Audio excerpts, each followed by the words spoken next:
Bob Strange. I'm Senior Vice President of Technology and Supply Chain.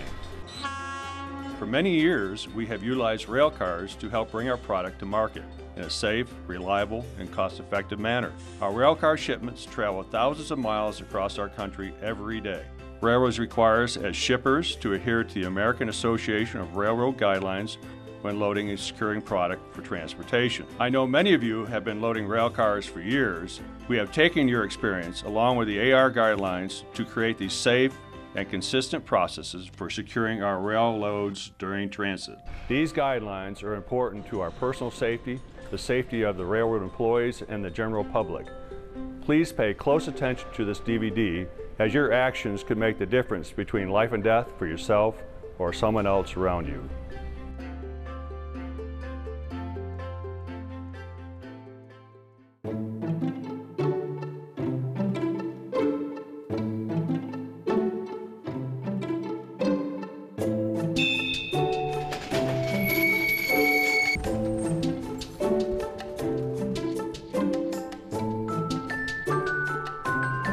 Railroad hump yard. In a hump yard, there will be receiving tracks where inbound trains park.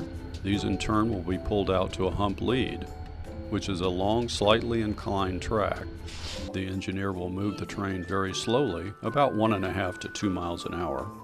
And as each car coupling is at the crest of this hump, a crew member will pull the uncoupling lever. The car now goes down a steep, short length of track, rolling on its own power utilizing gravity. Sorted to the proper outbound track destined for the next leg of the car's journey. There are retarders on the downhill track that sense the speed of the car and apply pressure to the wheels in an attempt to reduce the speed of the car at impact. The speed and velocity of these impacts can vary depending on load weight, incline of hill, distance to other cars on track, and other variables. The hump yard processes and the impact that the rail car is susceptible to is one of the many reasons the load needs to be blocked and braced properly to withstand these types of impacts. The use of dunnage material along with proper placement and airbag pressure are key.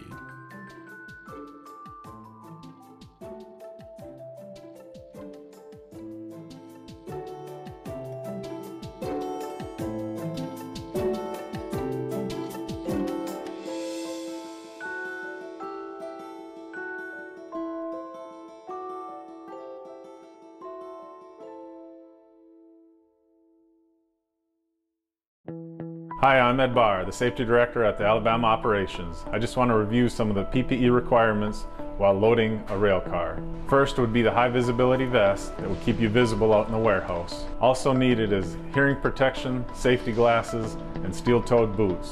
One additional piece of PPE would be leather gloves for handling dunnage or opening rail car doors.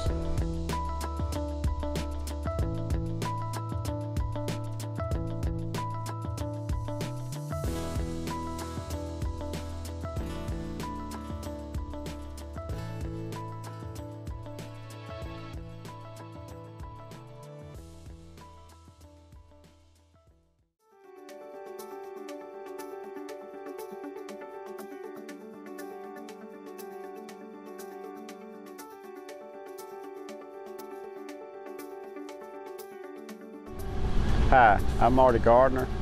I'm the J1 Safety Coordinator here at Jackson, Alabama. We're going to talk about rail car loading today. First thing you have to be sure of is that your derailleur has been set, it's been locked, your personal lock is on the system, and your blue derailleur flag is in place. The blue flag has to be at least 50 feet away from the rail car. After sunset and before sunrise, you must have a blue light flashing also. Make sure to follow your specific location SOP for lockout, tagout procedures. Always assure proper footing and balance when working on uneven and loose surfaces. Always make sure your car brake is set and the wheel chock is applied. Never assume the car is empty. Always approach and act as if there were product in that car that could fall out. Always inspect the door and ensure it's not bowed or bulging as load has shifted or become unsecured. Verify the hardware on the door is intact. The rollers are in good condition, the tracks are straight, equipped with end stop. Ensure the door is attached securely at the top and the bottom racks. Always be prepared for the handle to spin on a plug door car. Grip handle firmly to open the door. Next, we'll look at securing and opening rail car doors in preparation for unloading. Keep your free hand and other body parts clear of the handle, as potential pressure may cause the spindle to turn rapidly. Operate the handle slowly and make sure the crank arms are fully extended. Note all possible pinch points and any sharp or bent edges that might cause injury. Make sure you have secure footing and balance and that your eyes are on task as you begin pushing the door open. Because the load may have shifted and loose banding or debris could fall out, stay in front of the door while opening it to avoid potential exposure to anything that might fall. Slide the door open just 12 to 24 inches. Check inside the car to verify the product is secure and that nothing is against the door or might fall out when the door is fully opened. If using a car opening device, cables, or come-along to assist in door opening, be sure to follow location-specific SOPs. Doors should only be opened wide enough to allow room for the rail dock plate and for the load to be handled and removed safely. This provides the lift truck operator appropriate guidelines for the rail plate. A wider opening increases the risk that the lift truck wheels or the lift truck could slide off and fall into the rail pit. If, for any reason, the doors must be opened wider than the plate width, safety cones or markers should be placed on either side of the plate as a guide for the lift operator. If door opening is difficult, if the load has shifted against the door, or if the product could possibly fall out, stop. Notify your supervisor so they can contact the local railroad for assistance. Be sure to follow location-specific SOPs to document the load securement and the condition of the product inside. Pictures should be taken to accompany documentation. If the load has significantly shifted and/or is damaged, notify your supervisor, who will contact a local railroad representative to inspect the car and begin the claim process. When removing doorway airbags, stand out of the line of fire and wear the proper PPE. Do not slit the bag initially. Instead, slowly perforate the bag with a razor knife. Puncture the bag slowly 3 to 4 times. When the bag has deflated enough and is soft to the touch, it can now be slit with a razor knife and removed. Remove any remaining dunnage. Paper-based dunnage should never be saved and reused. Always discard it.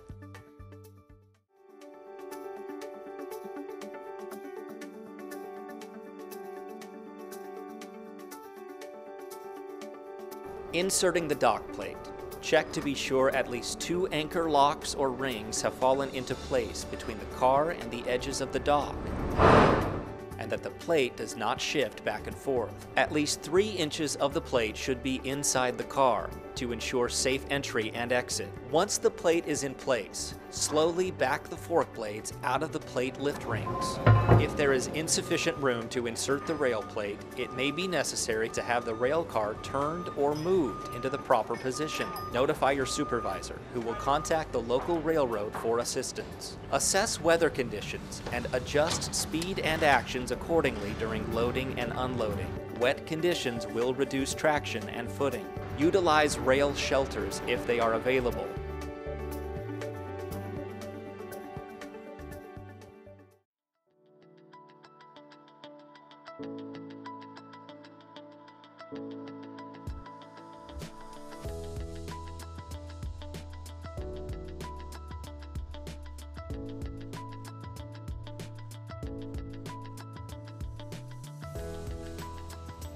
Vehicle loading rolls. Please choose your load pattern according to roll diameter, number of rolls, and size of car. Refer to your location SOP or paper loading handbook supplied by the railroad for your patterns. See your supervisor if unable to locate proper load patterns or have any questions on what patterns to be used. The rail carrier must approve any mixed diameter loads that have rolls with less than 40 inches of diameter. Before loading the rail car, please make sure that you are within the legal load limits of the car specifications. Make sure that the center of gravity is calculated to ensure we are within compliance. Before loading the paper into the cars, make sure that the rolls are inspected to ensure that we do not have any damage. When the roll paper is being loaded in the car, make sure we balance it on the side as well as on the end of the car. As you can see, the paper is being stacked flush and tight. Not all rail cars have even or unbowed walls. The wall pads prevent the rolls from rocking and causing edge damage. Place the wall pads between the coated rolls and the wall of the rail car. Make sure we always use wall pads on the door jambs or against seams so that the rolls won't get out of round in transit. At a minimum, strata line should be broken at least halfway between the end of the car and the door jamb. This prevents rolls from shifting and causing edge damage. When securing elevated rolls in a step down, blocking must be at least 50% of the roll width of the top roll. If unable to meet the 50% requirement, strapping must be used to utilize product and secure rolls. Risers should be used lengthwise in cars and never perpendicular. Riser pads should be placed square on the walls of the car and never in a diamond. Never use more than 3 riser pads in a single application. You can tape together 2 riser pads, making them count as one unit. Halfway through the loading of each car, the slat should be counted to estimate doorway void. Adjustments should be made at this time to add additional paper-based filler sheets between stacks to reduce voids in the doorway. Make sure that vertical wall pads should be used between all roll products and the door jamb of the rail car. The door jambs have rough surfaces and welds that cause damage to the paper. Always ensure you leave a minimum of 3 inches on both sides of the doorway to allow insertion of a rail plate. Nearly half of all rail cars are turned around the opposite from where it was loaded. It is okay to use 2-inch risers on the floor of the doorway to allow placement of the plate. Risers should only be used in the floor of the doorway.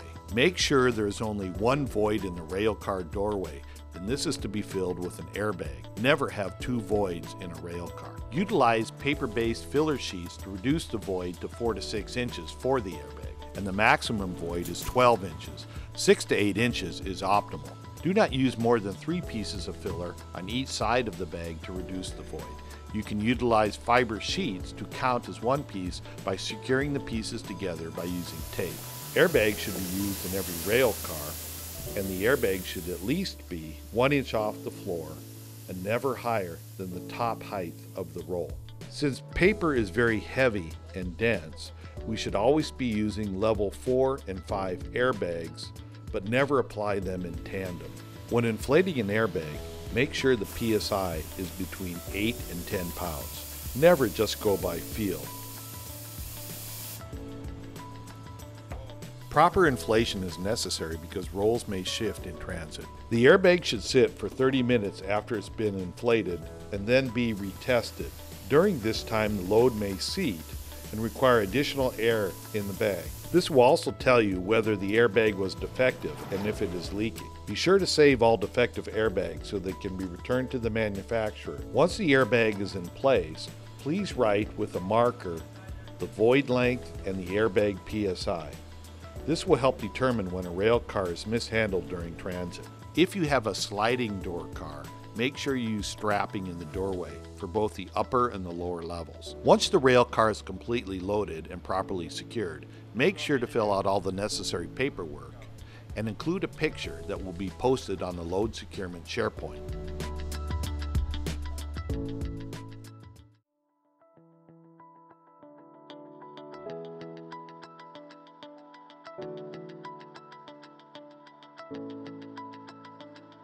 Next, let's look at loading cut-size pallets and cartons into rail cars. First, verify the pallet count and the size of the rail car. Choose the load pattern accordingly. Refer to your location's SOP or the paper loading handbook provided by the railroad. If you are unable to locate the proper load pattern or have questions about the correct pattern to use, contact your supervisor. Be sure to determine the center of gravity to ensure the load is in compliance with railroad guidelines and requirements. Inspect the product for damage and replace or repair any damaged product prior to loading. When loading, always be sure to balance the load's weight. ensuring it is evenly distributed from side to side as well as end to end. Stack the pallets flush and tight. When securing elevated pallets in a step-down load, the higher pallets must be blocked in front by a minimum of 50% of their total height. If unable to meet the 50% requirement, boxing and strapping must be used to unitize the product and secure the cartons. Use risers only lengthwise in the car, never perpendicular. When possible, the use of riser pads in rail cars is preferred over using risers. Riser pads should be placed square against the walls of the car, but never in a diamond. Do not use more than 3 pieces of risers in a single application. 2 risers can be unitized as one by securing the 2 pieces together with tape. Halfway through loading each end of the rail car, the slats should be counted to estimate doorway void. Make any necessary adjustments at this time, and add additional paper-based filler sheets between stacks to reduce or eliminate a potential void in the doorway. Remember, rail cars are often unloaded from the doorway opposite the one used for loading. Always be certain to leave a minimum of 3 inches on both sides of the car, in both doorways, to allow the insertion of a rail plate on either side. There should only be one void in either rail car doorway to be filled with an airbag. Never leave voids in both sides or doors of a rail car. The minimum void for an airbag to fill is 4 inches. The maximum void is 12 inches. 6 to 8 inches void is optimal. Well, that is way too big for an airbag, Right. and it doesn't comply with AAR stipulations Right. that you want a 12-inch or less void in the keyhole or the doorway. When needed, use paper-based filler sheets to initially reduce the void. However, do not use more than 3 sections of filler on each side of the airbag to reduce the void. You can unitize filler sheets as one piece by securing the sections together with tape. Airbags should be deployed in every rail car. Given the weight and density of our product, use level 4 or 5 airbags and never in tandem. When using an airbag on pallet loads, place the airbag vertically. Inflate the airbag to the recommended pressure stated on the bag, which almost always is 8 to 10 psi. Always use an air pressure gauge to check psi. An airbag might feel firm to the touch, yet only be inflated at 4 to 5 psi. Never test airbag pressure simply by touch. When filled, airbags should have a minimum of 2/3 or 66% contact with adjacent product. This prevents shifting of the load during transit. Airbags should never touch the floor. They should be placed at least 1 inch above the floor slats and never extend beyond the highest point of the load. When you're inflating an airbag, you can see these skids moving. Right. And then when you've got contact like this on both sides and you keep putting pressure in that airbag and nothing's moving, now you're gonna hear a creaking sound. Right. But that's the airbag that's creaking. You know, if nothing's moving, we're assuming everything's tight. While inflating the airbag, consider that the product might shift to an unsecured position and place bags accordingly. As the load settles, the bag may require additional air. Allow the airbag to rest for 30 minutes, then recheck the PSI. This also helps verify if the airbag is sound or is defective or leaking. Be sure to set aside any defective airbags so they can be returned to the manufacturer. After inflating and validating the airbag is load-worthy, mark the bag with the measured void space and PSI. This helps determine when a rail car is mishandled during transit. Strapping should be deployed on both doorways in sliding door cars. Be sure to use strapping for each layer of product in the doorway. Once the rail car is loaded and properly secured, complete the necessary paperwork and take a picture of the load as documentation to be posted on the Load Securement SharePoint site.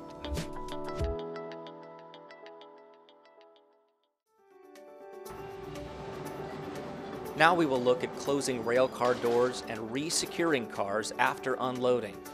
Remove the rail plate. Using a forklift truck, position the fork blades into the plate's lift rings, inserting into the rings. Lift the forks and tilt them back slightly to remove the plate.